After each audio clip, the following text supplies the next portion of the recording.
muitas formas de assédio. Existe o assédio moral, que é aquele que ocorre geralmente no ambiente de trabalho, onde tem uma hierarquia e a pessoa que está numa posição superior se aproveita do empregado torturando ou tirando vantagem ou permitindo que alguém o faça.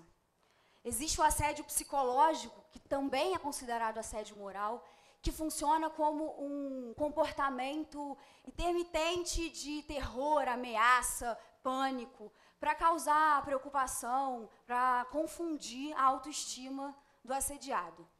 E existe o assédio sexual, que é basicamente qualquer forma de avanço sexual não consensual. Qualquer forma de constrangimento com o objetivo de tirar ou obter vantagem sexual sobre uma pessoa. Todos esses tipos de assédio têm um monte de ramificação e subdivisões, inclusive do ponto de vista legal. Mas o meu foco aqui hoje é o assédio sexual. O assédio sexual, em suas mais variadas formas, vai do assovio ao estupro. E no caso do Brasil, atinge mais de 80% das mulheres, segundo uma pesquisa do Instituto YouGov, divulgada em 2016. Nessa pesquisa, foram entrevistadas 503 mulheres. Mais de 80% delas disseram que sofreram assédio sexual nas ruas.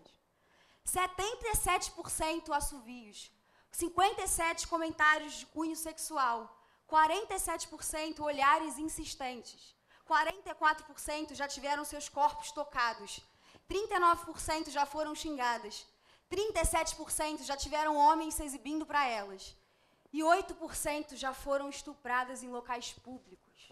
Uma outra pesquisa realizada pelo blog Think Olga, pela campanha Chega de Fio-Fio, que era contra o assédio nos espaços públicos, de 7.766 mulheres, ou 7.762 mulheres, 99,6% já sofreram assédio em locais públicos. Aí, existe um pensamento apaziguador que tenta colocar o assédio sexual de forma ponderada e afirma que todas essas formas de constrangimento aqui citadas não são assédio sexual. Mas isso é um equívoco. Primeiro, porque quem define se é assédio ou não é a vítima. E no caso dessa pesquisa do I Think Olga, por exemplo, todas as mulheres disseram a mesma coisa e uma das conclusões mais significativas a que se chegaram é justamente de que as mulheres têm um medo real de caminhar nas ruas. Um medo real de andar por aí livremente, simplesmente pelo fato de serem mulheres. Então não tem como dizer o que é ou não assédio partindo do princípio de que você não é a vítima. Isso é muito complicado. E o que acontece? O assédio sexual, ele está muito para além, infelizmente, do que essas pesquisas alcançam. E ele também não está presente só nos espaços públicos. Ele está presente nas casas, nas instituições de ensino, nas instituições religiosas, nas organizações religiosas de uma forma geral, nas empresas, em todas as classes sociais. E de onde vem a banalização do assédio? Vem da naturalização, da objetificação do corpo da mulher. O quê? Como assim, né? O que significa isso? Muito simples. Todas essas imagens que eu estou mostrando para vocês são imagens totalmente naturalizadas que a gente está acostumado a lidar no nosso cotidiano. Em todas elas, o corpo das mulheres são apresentados de forma sexual ou comercial. O fato da gente naturalizar tanto essas imagens, quanto o fato da gente naturalizar o assédio sexual nas ruas e o assédio sexual de uma forma geral, vem de uma construção de pensamento, uma construção cultural de dominação masculina. E um exemplo dessa dominação masculina é que essas imagens, para nós, são muito normais, totalmente naturais, e a gente está acostumado a lidar com elas ao longo da nossa vida. Já essas aqui seriam impossível de se ver, né? O que acontece? A dominação masculina, ela não atinge somente as mulheres, ela atinge os homens também. Quando a gente pensa no tipo ideal masculino, a gente percebe que essa dominação não é justa com ninguém.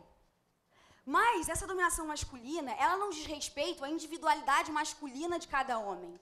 Ela diz respeito à masculinidade soberana na sociedade. E aí, quando ela impõe esse modelo que as mulheres devem seguir, ou esse modelo que os homens devem tratar as mulheres, está impondo também um comportamento para os homens. Seja másculo, seja forte, seja viril, não demonstre emoção, não chore em público, só pode expressar, o único sentimento é a raiva, seja duro, seja atlético, trate as mulheres como objeto. Essa dominação, como eu disse, não é justa para ninguém, mas acontece que ela é muito cara para nós mulheres. Todos os dias as mulheres saem na rua, todos os dias elas saem com esse medo que as brasileiras expuseram nas pesquisas que eu mostrei para vocês, mas nós não estamos num momento pior desse contexto aí do assédio sexual. Acho que a gente está num ótimo momento para discutir, inclusive, a liberdade de ir e vir das mulheres. Nos últimos anos, muitos movimentos de mulheres têm surgido no mundo, muitas frentes estão sendo organizadas.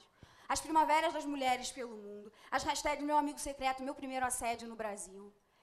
Os casos de assédio envolvendo atores e produtores de Hollywood que estão cada vez mais sendo expostos.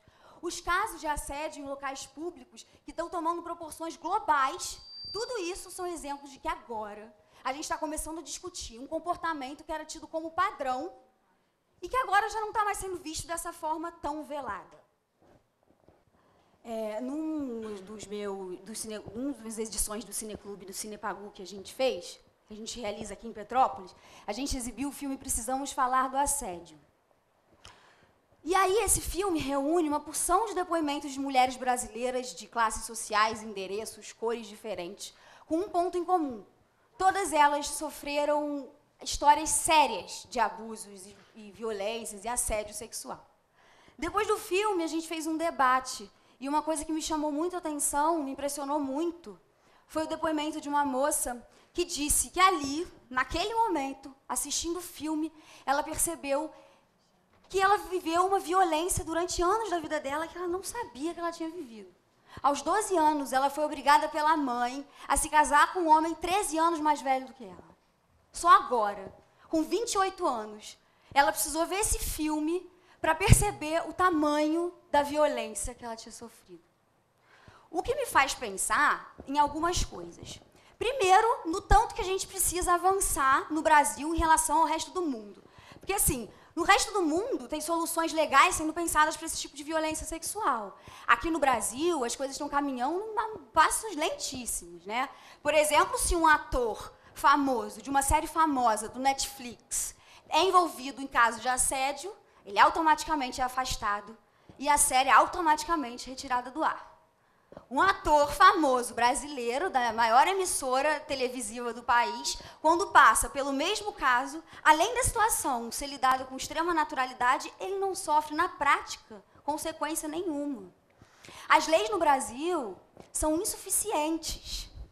E aí, para trazer um exemplo bem claro, né, e bem recente, é só a gente lembrar desse caso de assédio que ocorreu no transporte público recentemente, em que o assediador, que já tinha levado várias ocorrências na polícia por conta do mesmo problema, ele foi liberado porque não existe na Constituição brasileira algo que consiga incriminar essa pessoa. Por que que não existe? Porque, para ele ser acusado com violência sexual ou assédio sexual, seria preciso que configurasse conjunção carnal. E olha que, nesse caso, o assediador ejaculou na vítima. Isso é absolutamente chocante, né? Então, esse momento dessa sessão do Cinepagu, do Precisamos Falar do Assédio, me lembrou justamente essa primavera das mulheres, esse momento de quebra de paradigmas, esse lugar agora da história que a gente está vivendo, que a gente precisa se unir, que a gente precisa construir espaços para as mulheres, que a gente precisa prezar, sobretudo, pela união de todas as pessoas. E aí, eu quero convocar os homens que ocupam cargos públicos. Precisamos pensar em leis que defendam a liberdade das mulheres. Precisamos pensar em políticas públicas para as mulheres. E os amigos do direito? E os grandes empresários? Quantos cargos de relevância as mulheres ocupam nas suas empresas?